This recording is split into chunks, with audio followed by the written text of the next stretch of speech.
അപ്പോൾ ഈ ഒരു ചോദ്യം കുട്ടി ചോദിച്ചപ്പോൾ പെൺകുട്ടിക്ക് ഇത് നന്നായിട്ട് ഈ ഒരു വാക്ക് കേട്ട് പരിചയമുണ്ട്. എന്തായിരുന്നു ചോദ്യം? ക്യാനായി FUCKU. ആ അത് കുറച്ച് ഗൗരവമുള്ള ചോദ്യമാണത്. അപ്പോൾ ആ ഒരു ചോദ്യം വന്നപ്പോൾ സ്വാഭാവികമായിട്ട് കുട്ടി ടീച്ചറിനോട് പറഞ്ഞു. ടീച്ചർ ഈ ഒരു പ്രശ്നം ജെൻസിനെ ഏൽപ്പിച്ചു. അപ്പോൾ ഈ ആൺകുട്ടിയെ വിളിച്ചിട്ട് സംസാരിച്ചപ്പോൾ അവന് കൃത്യമായിട്ട് ഈ കാര്യത്തെക്കുറിച്ച് വ്യക്തമായി ധാരണയുണ്ട്. ആ ധാരണയോട് കൂടി തന്നെയാണ് ചോദിച്ചിട്ടുള്ളത്. അപ്പോൾ അവനക്ക് ഈ ഒരു പ്രായത്തിൽ എങ്ങനെ ഇത്തരം സംഗതികളൊക്കെ മനസ്സിലാക്കാനുള്ള അല്ലെങ്കിൽ അതറിയാൻ സാധിച്ചു എന്നതിനെക്കുറിച്ച് ചോദ്യം ചെയ്തപ്പോഴാണ് പറഞ്ഞത് അവന് കാണുന്ന ഇംഗ്ലീഷ് മൂവീസ്. അതാണ് ഒരു കാരണം. രണ്ട്, അവന് പിന്നെ ബ്രൗസറിലൂടെ അത് ഈ ChatGPT-നോടൊക്കെ ചോദിച്ചിട്ട് വളരെ രഹസ്യമായിട്ട് കാണാവുന്ന കാര്യങ്ങളെക്കുറിച്ചൊക്കെ ചോദിച്ച് മനസ്സിലാക്കിയിട്ടാണ് ഇതെല്ലാം കാണാറുള്ളത്. ഉമ്മാടെ ഫോണാണ് ഇതിന് ഉപയോഗിക്കാറുള്ളത്, ഉപ്പാൻ്റെ ഫോൺ കിട്ടാറില്ല എന്നുള്ളതാണ് ഉത്തരം പറഞ്ഞത്. അപ്പോൾ ഞാൻ ഇതൊരു ചോദ്യം. രണ്ടാമത് ഒരു കുട്ടി ഇങ്ങനെ കുറച്ച് നമ്മളെ ഈ വസ്ത്രധാരണങ്ങളെക്കുറിച്ചൊക്കെ പറഞ്ഞപ്പോൾ സാറേ അതൊക്കെ ഓരോരുത്തർ ഇഷ്ടമല്ലേ, ഒരു നല്ലൊരു കുട്ടിയാണ് ചോദിച്ചത്. പക്ഷെ ഇന്ന് ആ കുട്ടി ഉള്ളിലൊരു തൊപ്പിയിട്ടിട്ടാണ് മോക്കനിടുന്നത് കേട്ടോ. അത് മറ്റൊരു വിഷയം. അതെ അതെ. ആ ചോദ്യം ചോദിച്ച കുട്ടി 2 മാസത്തിൻ്റെ ഉള്ളിൽ മറുത്ത് ചോദിച്ച കുട്ടി പിന്നീട് ശരിയായ ഒരു അതെ 2 മാസം ബോധത്തിലേക്ക് എത്തി. അതൊന്ന്.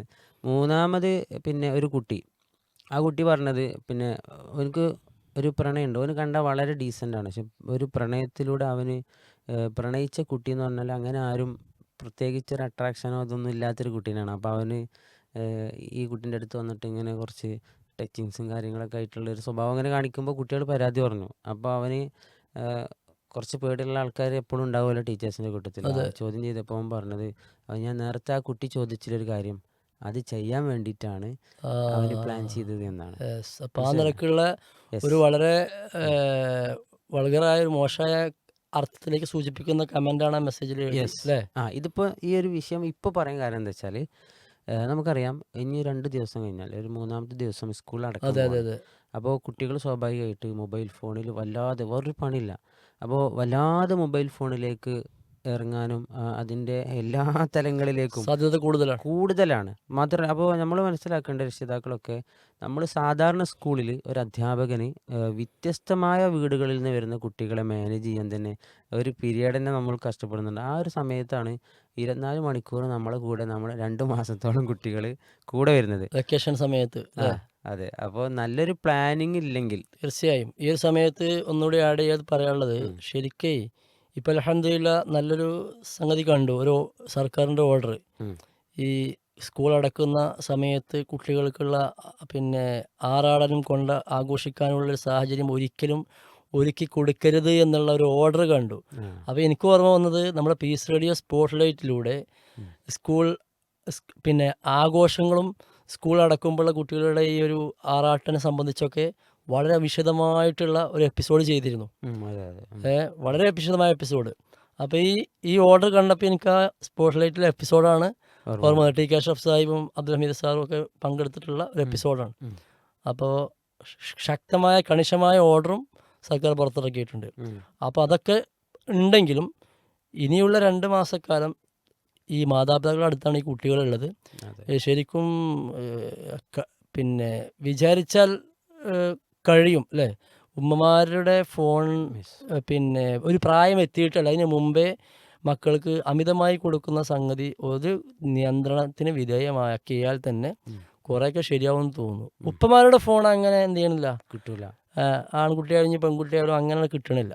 പലപ്പോഴും മാതാക്കളുടെ ഫോണിലൂടെയാണ് നമ്മൾ സ്കൂളിൽ നിന്ന് പിടിക്കുന്ന പല സംഗതികളൊക്കെ ഒരു ഉമ്മമാരുടെ ഫോണിലൂടെയുള്ള ഇൻസ്റ്റയിലൂടെയുള്ള ചില ഉമ്മ അറിയില്ല, പിന്നെ എന്താ പറയുക സീക്രട്ട് ചാറ്റ് ഒക്കെ ഉണ്ടല്ലോ, അതൊന്നും ഉമ്മമാർക്ക് അറിയില്ല. സാധാരണ ഉമ്മമാർക്കും ന്യൂജൻ ഉമ്മമാർക്ക് ചിലപ്പോൾ അറിഞ്ഞുകൊണ്ടെന്നുണ്ടാവും. പക്ഷേ ഉമ്മമാരെ കബളിപ്പിച്ചുകൊണ്ടാണ് പലപ്പോഴും അത്തരം സംഗതികൾ പിടിച്ചുകൊണ്ടിരിക്കുന്നത്. മാത്രമല്ല നമുക്ക് അറിയാത്തതുപോലെ ഒരുപാട് ടെക്നിക്കൽ വേർഡ്സ് തീർച്ചയായിട്ടും നമ്മൾക്ക് വരെ അറിയില്ല. ഇങ്ങനെ പിടിക്കുമ്പോൾ അത് പറയുമ്പോഴാണ് എന്താണ് അധ്യാപകർക്ക് ഇത് അറിയാൻ കഴിയുന്നത്. മറ്റേതപ്പോൾ നമ്മൾ അതിനെക്കുറിച്ച് സെർച്ച് ചെയ്യണില്ലല്ലോ. ഇങ്ങനെ പ്രശ്നങ്ങളിൽ നിന്നാണ് നമ്മളത് പഠിച്ചുകൊണ്ടിരിക്കുന്നത് അല്ലേ? പല വേർഡ്സും നമ്മൾ പഠിക്കുന്നത് കുട്ടികളിൽ നിന്നാണ്. അത്രയും മാരകമായ മോശമായ ചില വേർഡ്സ് നമ്മുടെയൊക്കെ മുമ്പിലുള്ള നല്ലതാണെന്ന് വിചാരിക്കുന്ന മക്കൾക്ക് വരെ അറിയാമെന്നുള്ളതാണ് ഇതിൻ്റെ ഒരു സത്യം. അപ്പോൾ ശരിക്കും ആ വെക്കേഷൻ കാലത്ത് നിയന്ത്രണ വിധേയമാക്കാൻ ശ്രദ്ധിക്കുകയും ഒരുപാട് റിലീജിയസ് ക്യാമ്പുകളുണ്ട്. അതുപോലെ തന്നെ വെക്കേഷൻ നമ്മുടെ മോറൽ സ്കൂൾ ക്ലാസ്സുകളുണ്ട്.